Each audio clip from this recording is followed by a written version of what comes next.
ஜனவரி 4.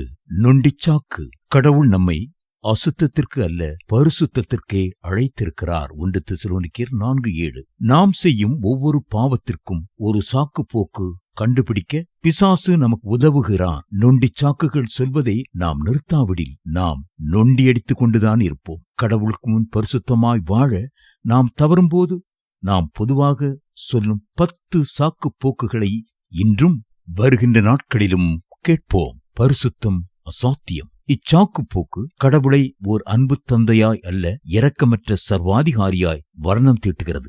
எந்த தந்தையாவது தனது பிள்ளைகள் கீழ்ப்படிய முடியாத கட்டளைகளை கொடுப்பாரா? தங்கள் வாழ்நாளில் பரிசுத்தமாய் வாழ்ந்து காட்டியவர்களின் சரிதைகள் திருமறையிலும் திருச்சபை சரித்திரத்திலும் நிறைய உண்டு. இதோ சில எடுத்துக்காட்டுகள். நோவா தன் காலத்தில் இருந்தவர்களுக்குள்ளே நீதிமானும் உத்தமனுமாயிருந்தான். ஆதியாகமம் 6:9. அப்படியே யோபுவை குறித்து கடவுளின் சாட்சி, உத்தமனும் சன்மார்க்கனும் தேவனுக்கு பயந்து பொல்லாப்புக்கு விலகுகிறவனுமாகிய அவனைப் போல் உலகில் ஒருவனும் இல்லை. யோபு 1:8. சகரியாவையும் எலிசபெத்தையும் குறித்து சரித்திராசிரியன் லூக்கா எழுதியுள்ளது, அவர்கள் இருவரும் குற்றமற்றவர்களாய் நடந்து தேவனுக்கு முன்பாக நீதி உள்ளவர்களாயிருந்தார்கள். லூக்கா 1:6. தோல்வி அடைந்தவர்களை அல்ல, பரிசுத்தமாய் வாழ்ந்து மடிந்தோரின் வாழ்க்கையை உற்று கவனிப்பது நாமும் பரிசுத்தமாய் வாழ முடியும் என்ற நம்பிக்கையை நம்மில் வளர்க்கும். பரிசுத்தம் அசாதாரணம். பரிசுத்தமானது சிறப்பாக ஒரு சிலருக்கு மட்டுமே உரியது என்று நாம் நினைப்பதோடு அல்லாது, பரிசுத்தம் என்பது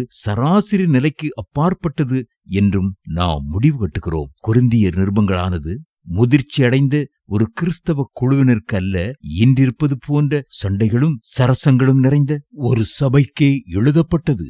ஆனால் பவுல் தனது முன்னுரை வாழ்த்து வரிகளிலேயே அச்சபையினர் கிறிஸ்து இயேசுவுக்குள் பரிசுத்தமாக்கப்பட்டவர்களாயும் பரிசுத்தவான்களாகும்படி அழைக்கப்பட்டவர்களாயும் இருக்கின்றனர் என்று அவர்களுக்கு நினைப்பூட்டினான். 1 கொரிந்தியர் 1:2. பரிசுத்தத்தில் வளர்தல் என்பது கிறிஸ்துவுக்குள் நமது நிலை என்னும் பரிசுத்தத்திலிருந்து உலகத்தில் நமது நடை என்னும் பரிசுத்த வாழ்விற்குள் கடந்து செல்லுதலாகும். கிறிஸ்தவ வாழ்வு என்பது புனித திருமலையில் ஏறுதலாம். சங்கீதம் 24:3. முன்னேறிச் செல்லாது பின் திரும்பி பார்த்து விட்டால் அந்நொடியிலேயே சரிவு தொடங்கிவிடும்.